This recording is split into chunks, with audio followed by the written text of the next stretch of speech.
Vamos a invitarles a abrir las Sagradas Escrituras en el libro en la carta a los Filipenses. Carta a los Filipenses en el capítulo 3.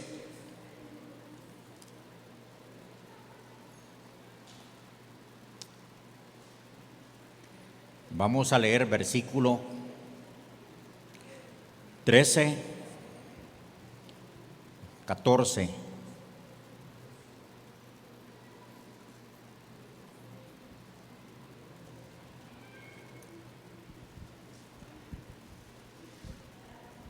Le doy tiempo por si usted quiere leer su Biblia. Sé que ya la anda en su cabeza, en su mente. Vea, ya los que no andan Biblia es por eso que ya no necesitan abrir la Biblia, porque ya la andan aquí. Ya saben el versículo, el capítulo y lo que dice, por eso no andan Biblia. Pero los que la andan todavía, vamos a leerla. Dice así la palabra del Señor en Filipenses, capítulo 3 y versículo 13 y 14.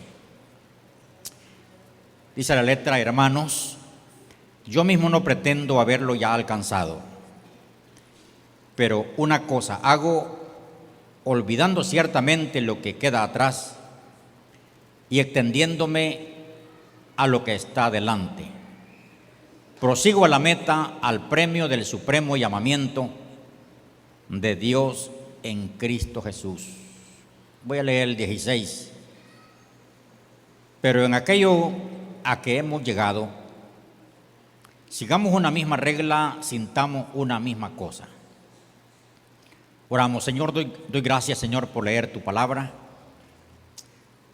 que inspiraste, Señor, para que todos aquellos que la lean sean redarguidos, sean corregidos, sean inspirados a seguir lo que tu palabra dice. Pido, Espíritu Santo, que ponga esta palabra en el espíritu de todos los que están aquí, como los que van a oír, Señor, el mensaje a través de las redes sociales. En el nombre de Jesús te lo pido, Señor. Amén y amén. Ahora siéntese y no permita que nadie le quite la oportunidad de atender la palabra. Yo le voy a hablar el día de hoy, metas en la vida cristiana. Pongo entre paréntesis vida cristiana, porque sé que usted tiene metas definidas en su vida secular, en su vida familiar, en su empresa, su negocio. Usted tiene metas.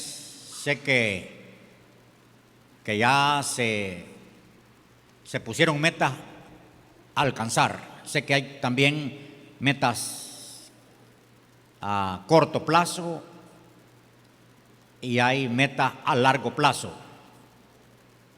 y hay metas para toda la vida. Entonces yo les voy a hablar acerca de las metas cristianas en la vida cristiana, porque la vida cristiana también tiene que tener metas. ¿Por qué una meta? Pablo dice: prosigo la meta al supremo llamamiento. ¿Por qué poner metas si es mejor vivir la vida sin metas?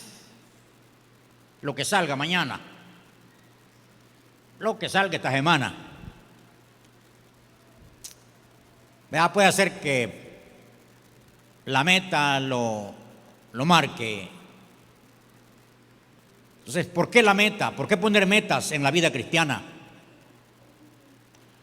Porque cuando uno pone una meta en la vida cristiana, se emociona por alcanzarla. La misma meta nos inspira, nos da deseo de llegar, de obtener. ¿Ha tenido usted algo que hacer que trabaja todo el día y trabaja en la noche también, hasta en la madrugada, porque usted está emocionado de terminar esa meta? ¿Verdad? Entonces, la meta nos motiva, la meta nos inspira llegar, ¿verdad? La meta nos ubica, porque imagínense si yo no tengo metas para mañana. Entonces, ¿qué voy a hacer mañana? Si yo no tengo la meta para mañana, digamos, o para esta semana. Entonces, ¿qué? Puedo amanecer acostado, ¿vea? Porque no tengo metas. Pero si tengo una meta, si puedo madrugar más para comenzar esa meta, en la madrugada sé que al atardecer yo tengo ya la meta del día de mañana. Entonces, por eso la meta. Usted tiene que en la vida cristiana poner metas a corto y a largo plazo. Para este año podemos tener una meta a corto plazo. Alguien puede decir, en este año voy a pasar las aguas del bautismo. Ya tiempo suficiente de no bautizarme. Alguien puede poner la meta, en este año nos vamos a arreglar. Los que están juntos, pero no están casados, no están como Dios manda. Entonces, una meta a corto plazo: en este año me caso, en este año salgo, en este año hago esto, en este año voy a tomar un curso bíblico, en este año me propongo leer la Biblia, en este año pongo una meta de levantarme todas las madrugadas a orar. Entonces tiene metas. Ya en la madrugada va a estar cumpliendo esa meta los 365 días. Pero si no tiene metas,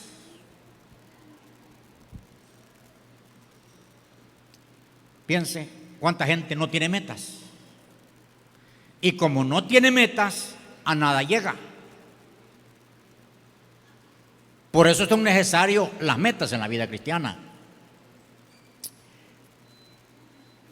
Quizás antes de poner una meta en la vida cristiana, debemos de evaluarnos a dónde estamos. En la vida personal, a dónde estamos. Entonces, cuando uno hace esa evaluación, ¿a dónde estoy? ¿Qué recursos tengo? Entonces, el cristiano tiene ese gran recurso en su vida, que tiene a Cristo en su vida. Y si tiene a Cristo en su vida, Cristo en su vida le puede dar metas grandes a corto y largo plazo.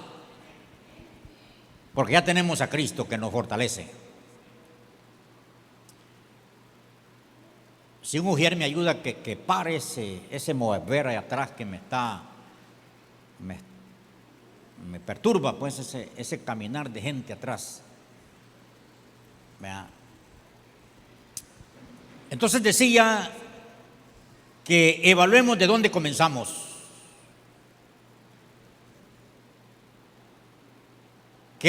¿A dónde estamos? Y cuando usted se evalúa, te dice, bueno, en la vida cristiana me hace falta mucho. Me hace falta mucho. Soy un cristiano sin oración, un cristiano que ignora mucho de la Biblia.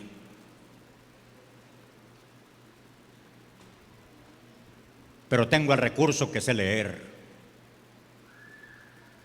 Estoy vivo, estoy sano. Entonces usted se evalúa dónde está. Luego, hay que prepararse, se necesita preparación para emprender una meta. El escritor de los Hebreos les dice a los cristianos de ese tiempo, y la palabra queda escrita para todas las generaciones, dice, despojémonos de todo peso y de pecado. Hablando de los que van a emprender una carrera, una meta, el escritor de los Hebreos los manda a despojarse de todo peso. Porque una persona que no haga ejercicio, que se engruese mucho, no puede correr, hablando de lo físico. Entonces él les dice, despojémonos de todo peso, porque muy pesados no pueden correr, se van a cansar, luego les duele por aquí, se cansan, sienten ahogarse, por eso es que dice el escritor, despojémonos de todo peso, y agrega, pecado. En la vida espiritual tenemos que despojarnos aquello de demás que tenemos, aquello que no debe de ir con nosotros. Hay que despojarse de eso que no debe de ir con nosotros como cristianos. ¿Cómo qué cosas no deben de ir conmigo como cristiano? Como cristiano no debe de ir conmigo la duda, la incredulidad, la hipocresía, etcétera. ¿Cuántas cosas no deben de ir conmigo? Porque eso me va a ir estorbando en el caminar, en el correr de la vida cristiana. Y dice el escritor, y de pecado. Porque el pecado, para los que no saben, es errar el blanco, fallar. Usted le está tirando al blanco y por allá, un señor sacó un fusil una vez y me dice, ya va a ver, me dice, que pego. ¿Y usted sabe tirar? Sí, le di yo. Vamos a ver, pues, me dijo. Sacó el fusil. Voy a tirar primero yo, me dijo. Él pensaba que le iba a pegar al siquiera al árbol.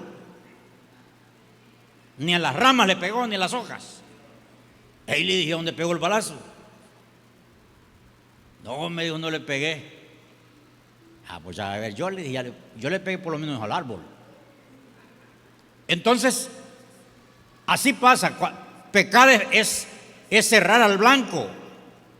Entonces, el pecado no debe ir con nosotros. Tenemos que despojarnos de ello, porque el pecado echa a perder todo. Hablando de la vida cristiana, el pecado frustra. El pecado trae consecuencias. El pecado, el verdor lo hace como sequedad de verano. El pecado ha destruido familias. El pecado ha destruido iglesias. El pecado ha destruido personas.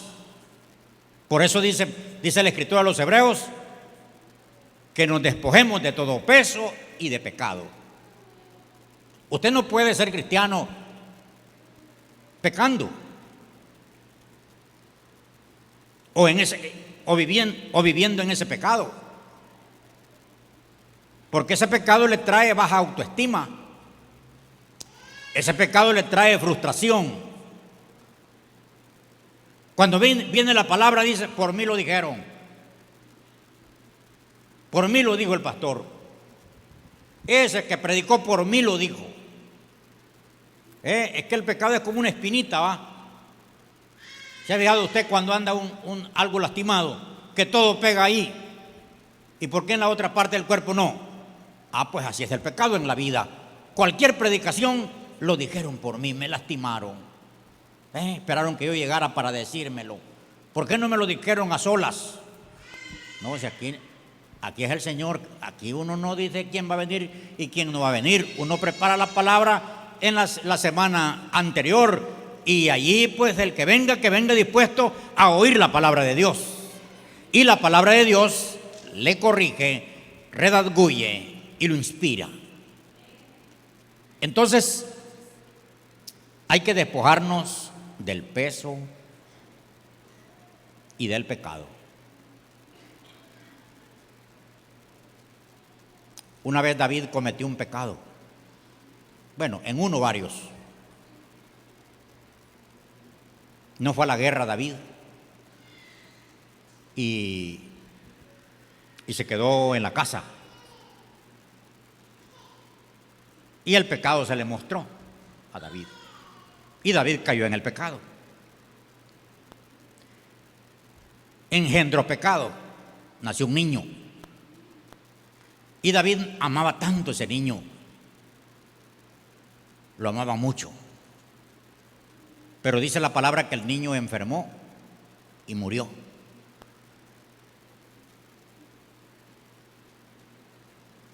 David se puso muy triste porque se le murió el niño. Pero era la consecuencia, dice la palabra de Dios, que la paga del pecado es muerte. Entonces el pecado hace morir metas, hace morir triunfos, hace morir amor en los matrimonios, amor en los hijos. El pecado hace morir buenas intenciones en la iglesia. Entonces por eso es que hay que despojarse del pecado. Hay que nacer de nuevo. Porque dice Juan que la simiente de Dios no practica el pecado porque es nacido de Dios. Entonces, lo que le estoy diciendo, usted podrá sentir, ¿quién va a dejar el pecado? La simiente de Dios sí, si ha nacido de Dios sí puede. Si no ha nacido de Dios no puede, es difícil. Entonces, para emprender una meta necesitamos preparación, despojarnos del pecado. Hay personas que nunca triunfan. Solo comienza y se le cae lo que hace. Porque no deja el pecado. Le repito, el pecado echa a arruinar todo, hermanos.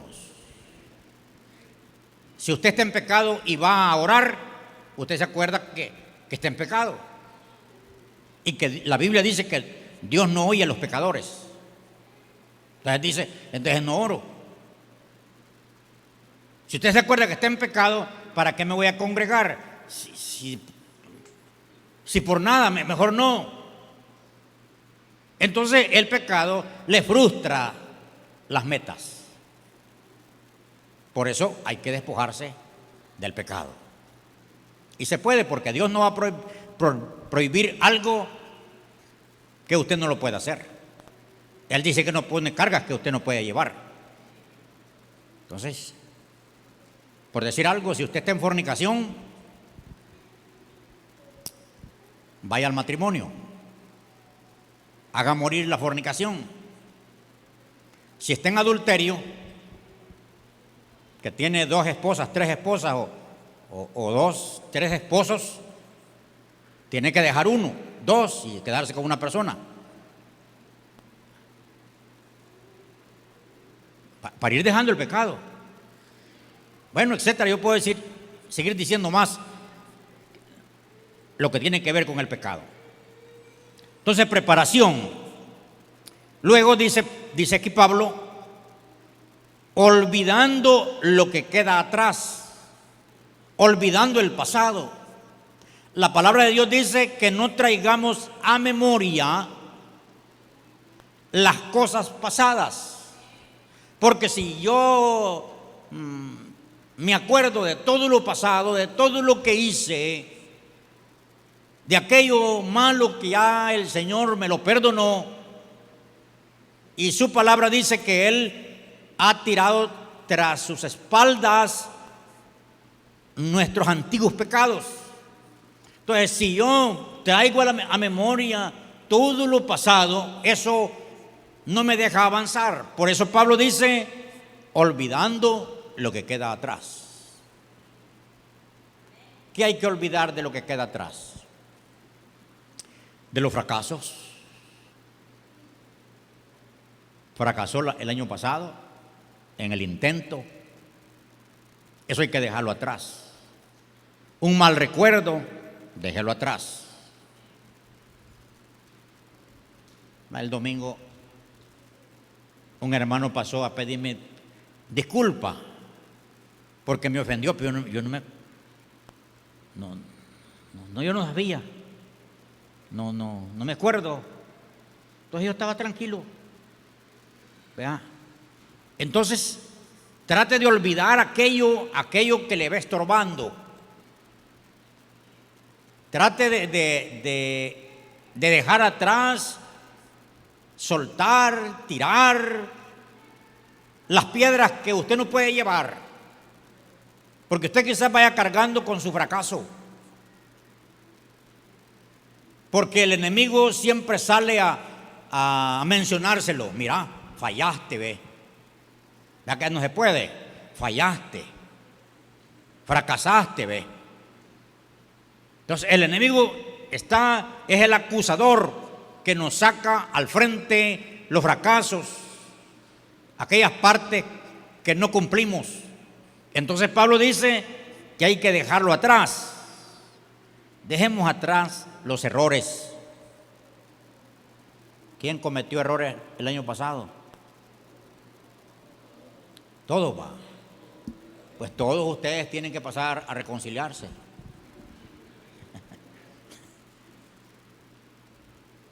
Entonces dejemos atrás eso. Ya no se siga acordando.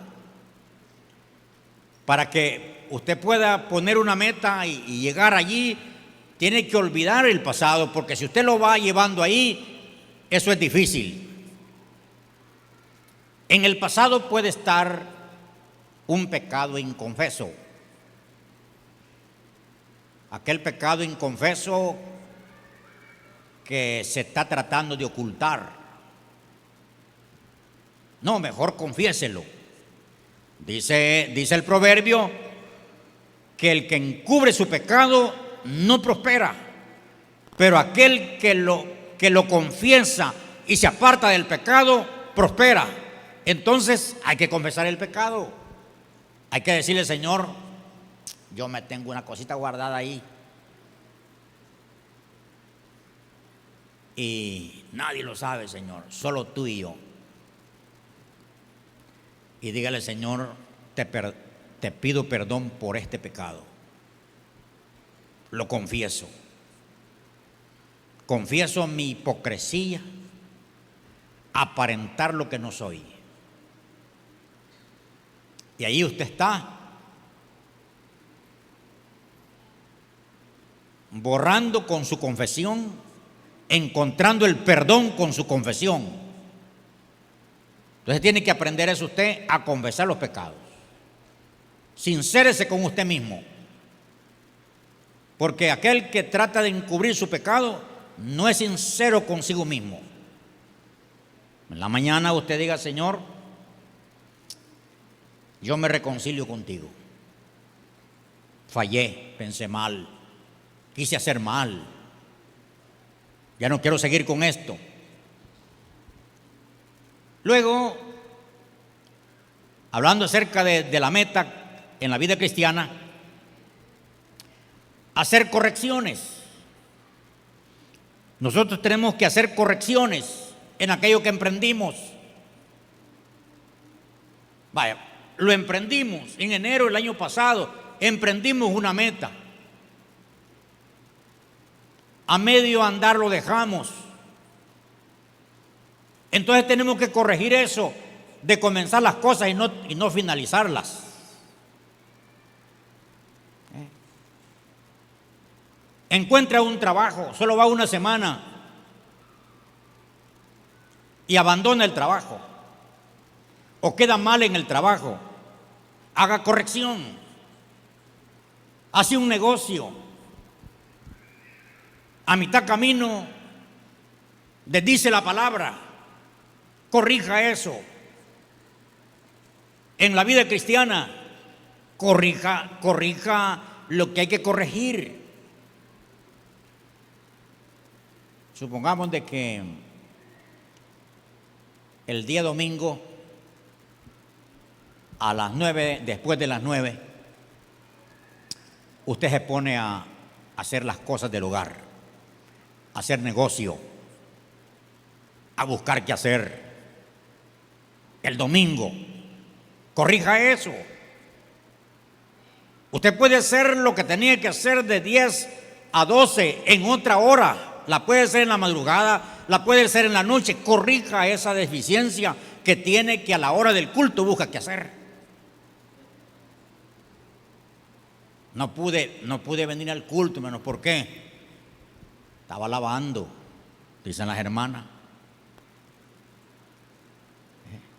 Me fui a visitar al compadre, porque no fue antes o después, hermano. Corrija eso. Corrija eso que no le ha permitido avanzar. Corrija ese desánimo. Para otras cosas tiene ánimo, menos para congregarse, menos para orar. Corrija esa deficiencia en su vida. Hay que corregir. Sé que ustedes estaban esperando otro sermón, pero no, todo en su momento. Sí, se los debo el que querían. El que esperaban se los debo, hermano. Ahora reciban esto que les estoy instruyendo. Porque yo creo en que la iglesia va a avanzar personalmente, porque usted avanza como persona, como familia, la iglesia avanza. Si como persona y como familia no avanza, no corrige, tampoco puede caminar la iglesia, porque la iglesia se compone de familias. Entonces dijimos que hay que hacer corrección. ¿Qué me frustró? ¿Qué no hice bien? Entonces lo corrijo. No oré lo suficiente, no estudié lo suficiente, no me forcé. Porque eso que me están pidiendo renuncia a medio año, es feo, ¿va? Me acaban de dar el empleo y ya me lo están queriendo quitar.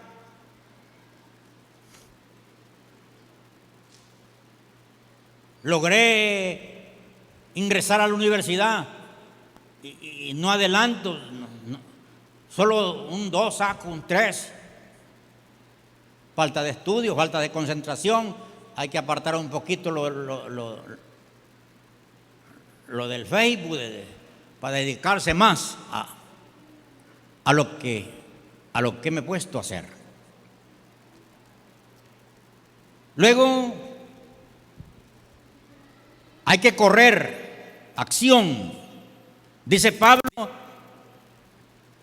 hacia adelante. Entonces hay que correr, esto quiere decir acción. Yo no puedo estar solo con los planes. Tengo planes para este año, pero no los comencé.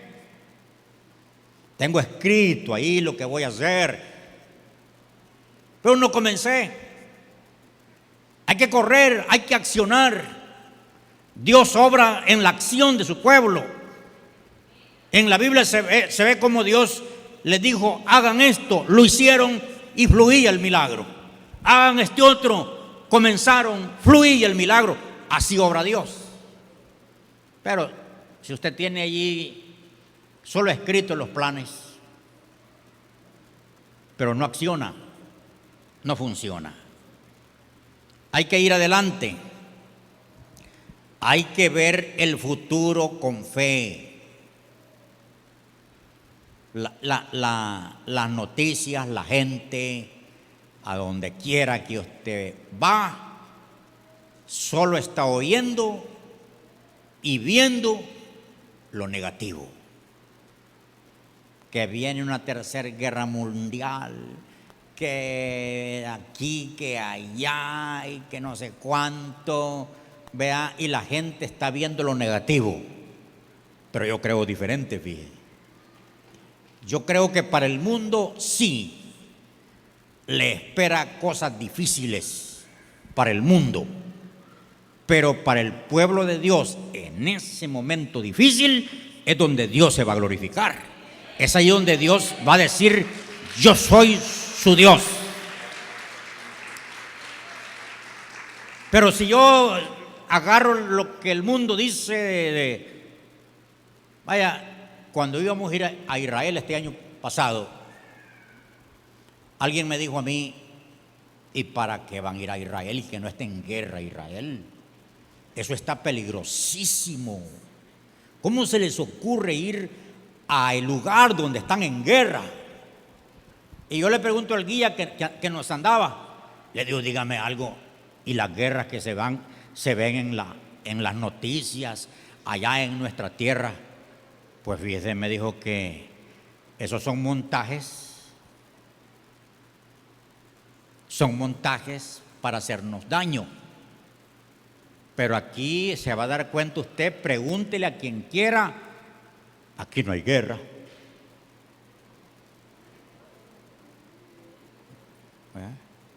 Entonces, ¿qué tal si por eso me detengo y no voy? Por los díceres. Entonces, no todo es cierto. No todo lo que ustedes leen es cierto. No todo lo que suben en el Facebook es cierto. No todo. Hay cosas exageradas porque alguien quiere darse a conocer que sí vive en la tierra. Entonces no es cierto. No se pongan a creerle a las películas, a las novelas, porque no es cierto. Todo eso es mentiras.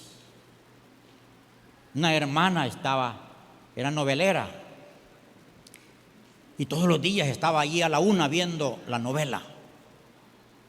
Y estaba viendo una novela de una muchacha que trabajaba en casa. Y no sé qué error cometió la muchacha en la casa del patrón y de la patrona, y la sacaron de la casa. Entonces ella salió con la bolsita, llorando de la casa de la patrona, y se fue a poner allá que alguien dando lástima, y la hermana lloró al ver que echaban la joven de la casa. Y en la tarde, que era el culto de oración, dice el pastor, ¿hay alguna petición? ¿Por qué orar? Sí, digo la hermana, yo les pido que oremos por Moreira, porque Moreira está la han echado de la casa, y yo pido oración, por favor. Eso no es cierto, es una novela, es una película. Entonces, no crean a todo lo que leen. Mejor créanle a Dios, que es más fácil, porque lo que Dios dice es cierto. Eso sí es cierto. Dios dijo que una virgen iba a dar a luz un hijo. ¿Quién iba a creer eso? Pero así aconteció. Sí, lo que Dios dice se cumple. Entonces es más fácil creerle a Dios que creer lo que usted lee y lo que ve. Dice la palabra de Dios en Romanos 1:17, más el justo por la fe vivirá. Nosotros vamos a vivir por fe. Fe dice que es la convicción de las cosas que no se ven. Nuestro lenguaje, nuestro actuar, nuestro vivir, no lo vemos con nuestros ojos, vemos después lo que hicimos con fe, lo vemos hecho realidad después. Este templo que usted ve aquí, yo lo vi por fe primero. Ustedes creyeron conmigo y ahora vemos algo real, pero esto primero estuvo en la fe de nosotros.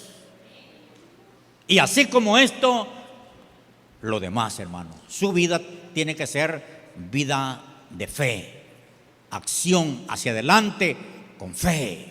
Te va a decir, yo voy a emprender algo en la vida, y usted tiene que empaparse de mucha fe. Va a venir la duda, va a venir la incredulidad, pero usted no le va a hacer caso, porque usted ha creído en lo que Dios dijo. Porque comience usted a hacer algo, ya le aparece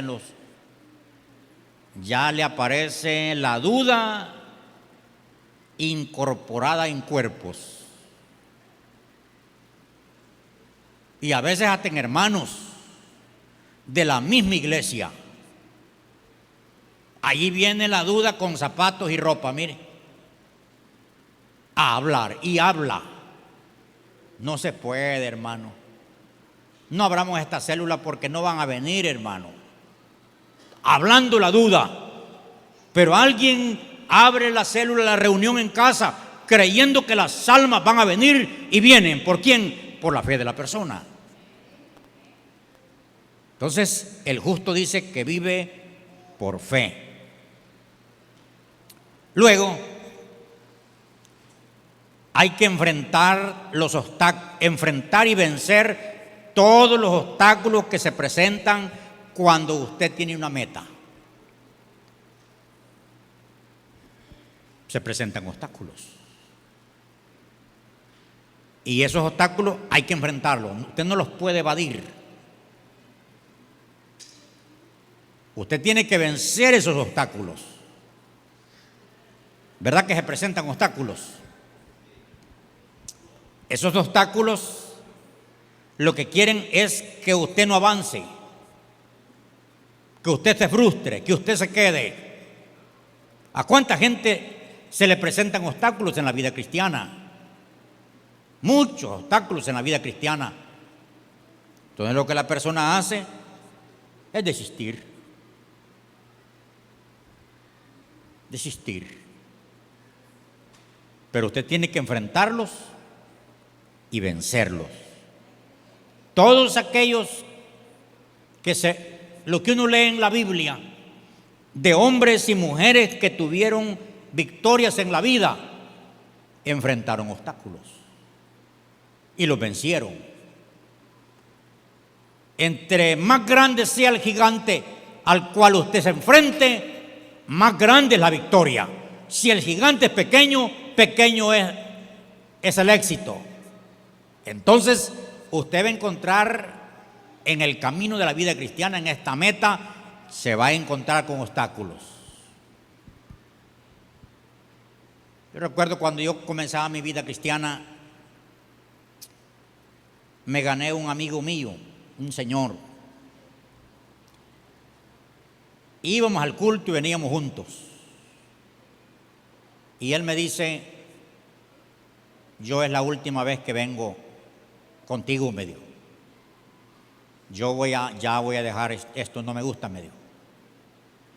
La vida cristiana no le gusta. No, me dijo, no me gusta. ¿Y qué no le gusta de la vida cristiana? Yo sufro mucho, me dijo, eso de no fumar. Ando sufriendo, aquí ando sufriendo, me dijo, porque yo vivía solo fumando, me dice él. Y es más, me dice, fíjese, me dije, cuando hoy, porque los cultos terminaban a las 11 de la noche, cuando los separamos aquí, me dice, yo me voy para mi casa y tú te quedas. A mí, me dice, se me va a la par alguien conmigo. Y eso cuando yo no era cristiano, me dijo, no acontecía. Va una persona conmigo, me dijo. Así es de que por eso me dijo, yo no quiero, antes eso no me seguía, y hoy sí voy a dejar la vida cristiana para que no andes esa persona conmigo. Le digo yo, y no cree que es Dios. ¿Y cómo va a andar Dios aquí? Me dijo, conmigo. Él me dijo, yo creo que es el diablo, me dijo, que me va a ganar, me dijo, y acá se me anda ganando. Así de que para no tener problema voy a dejar de ser cristiano. Hay obstáculos. Yo no sé con qué obstáculo usted está luchando ahorita, con su esposo, con su esposa, con sus hijos, con sus padres, con sus vecinos, con su patrón. Hay obstáculos, o consigo mismo, porque los dardos vienen dardos a la mente, queriendo detenerle la carrera que usted lleva hacia la meta. Entonces, en usted está vencerlos o dejarse vencer. San Pablo le dice a los Gálatas, vosotros, les dice, corría bien. ¿Quién les estorbó para no obedecer a la verdad? Esta iglesia de los Gálatas dice que corría bien, caminaba bien, perseveraba bien. Pero apareció alguien para estorbarlos. Y quien apareció para estorbar la iglesia de los Gálatas fueron los judaizantes, los legalistas, los religiosos, vinieron a la vida de esta iglesia y la retrocedieron en el creer. Le empezaron a enseñar cosas de la ley y ya estaban en la gracia. Entonces retrocedieron el caminar de la iglesia, y cuando Pablo llegó encontró la iglesia estorbada, ya no caminaba. Por eso nosotros tenemos que tener cuidado. ¿Qué estamos oyendo? ¿Quién es el mentor que tenemos? ¿Quiénes son los amigos que tenemos? Si los amigos están colaborando para que sigamos o nos están sirviendo de obstáculos para seguir. Usted tiene que saber eso, porque la fe y la duda se enfrentan a diario. El temor y el valor se enfrentan a diario. Entonces nosotros debemos de tomar el valor para seguir, porque dice la palabra que el Señor no nos ha dado espíritu de cobardía, sino de poder y dominio propio. Entonces el Señor nos ha vestido con las armas para que continuemos. ¿Están conmigo?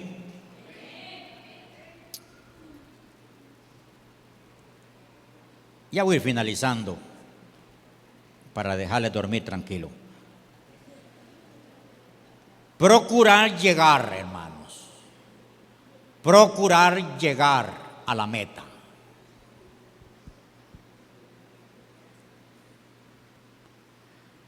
Mire, le voy a pedir que en la evaluación que va a hacer, porque usted va a agarrar este sermón y usted va a decir: yo me levanto y voy. En la evaluación que usted haga, investigue si su abuelo, su papá y su mamá comenzaban las cosas y no las terminaban. Si su abuelo, su papá, su mamá eran así, que solo comenzaban y nunca terminaban, a medio andar dejaban las cosas, usted, como está en la evaluación para tener triunfo en la meta, usted va a decir: yo rompo con esto. Mi papá dejó a medio andar la casa,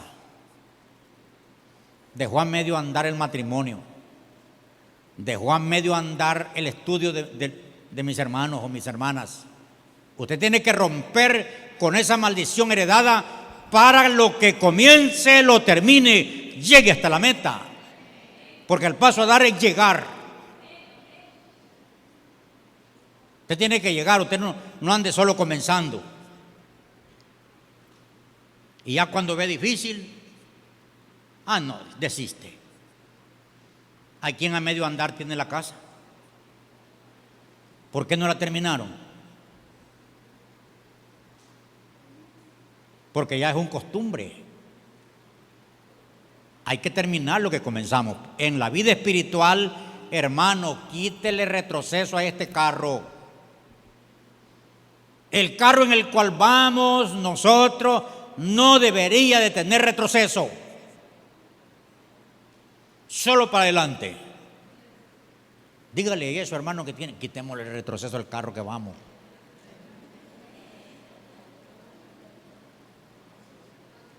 Porque fíjese de que hay tanto hermano que comienza en la vida cristiana y ahí andan esperando que alguien les dé un motivo. Y como eso sobra y como es gratis, tanta gente que quiere que uno desista y quieren verlo arruinadito a uno. Eso hay muchos, a donde quiera se encuentran. Allí en la casa están, pues. Entonces usted debe de determinarse a llegar a la meta. Cristo está cerca, su regreso está cerca. El reloj nos está diciendo que la aguja está llegando a las 12. Esto se acerca. Ahora es cuando nadie debe de desistir, debe de seguir y mejorar a llegar a la meta, porque Cristo está por venir por su iglesia. Todo lo que usted oye y ve apunta al regreso del Señor. A eso es lo que apunta. Oires de guerra, tío, rumores de guerra, nación contra nación, reino contra reino, el hijo contra el padre contra el hijo. 2 de una casa, 5 de una casa estarán divididos, 2 contra 3, 3 contra 2. Ya está. La tierra gime, la creación gime. Todo lo que usted está oyendo y viendo, eso lo que apunta es el retorno de Cristo por su iglesia. Entonces sigamos a la meta. Procuremos llegar, hermanos. Este año, como ya hablando como iglesia, tenemos metas. El año pasado teníamos metas, ¿se acuerdan? El año pasado dijimos, una de las metas es pagar una deuda de la compra del bus. Lo logramos. Lo que no logramos fue alcanzar la propuesta que teníamos, la meta de uno más para Cristo. Porque la meta del año pasado era que cada cristiano gane uno más para Cristo. Hay muchos que todavía tienen la deuda. No se ganaron la persona para Cristo. Más bien la perdieron. Pero no llegamos a esa meta. Pero hay algunas cosas que sí llegamos. Gloria a Dios, logramos que se bautizaran algunos que no se querían bautizar, que se casaran unos que no eran casados, que se reconciliaran algunos que estaban enemigos. ¿Verdad? Y así han habido quienes llegaron a la meta. Pero este año tenemos otras metas que vamos a trabajar, vamos a esforzarnos para llegar a la meta. ¿Cuántos creen eso? Entonces tenemos que tratar de llegar a la meta. Y finalizando, hay premio para todo aquel que tiene meta. Quiero leerles ya de último Apocalipsis capítulo 22, versículo 12. Yo quiero leer este versículo para animarle a que usted siga hacia la meta. Oiga cómo dice el Señor Jesucristo. He aquí dice, yo vengo pronto y mi galardón conmigo para recompensar a cada uno según sea su obra. Entonces el Señor dice que viene pronto y viene a recompensar a cada uno según sea su obra. Hermanos, todo triunfo, todo esfuerzo tiene premio. Yo conozco de personas, de familias, conozco de iglesias que se han esforzado, han trabajado. He visto también en la Biblia, como en el caso de Abraham, cuando Dios lo llamó y le dijo que de él iba a ser una nación grande. Este hombre asumió el reto, se puso la meta y Dios le cumplió. Dios le dio el galardón. Sé de familias que han puesto metas y han logrado la meta. Sé de iglesias que se han puesto meta, han trabajado por ella y han llegado a la meta. pero tenemos que ir hacia la meta.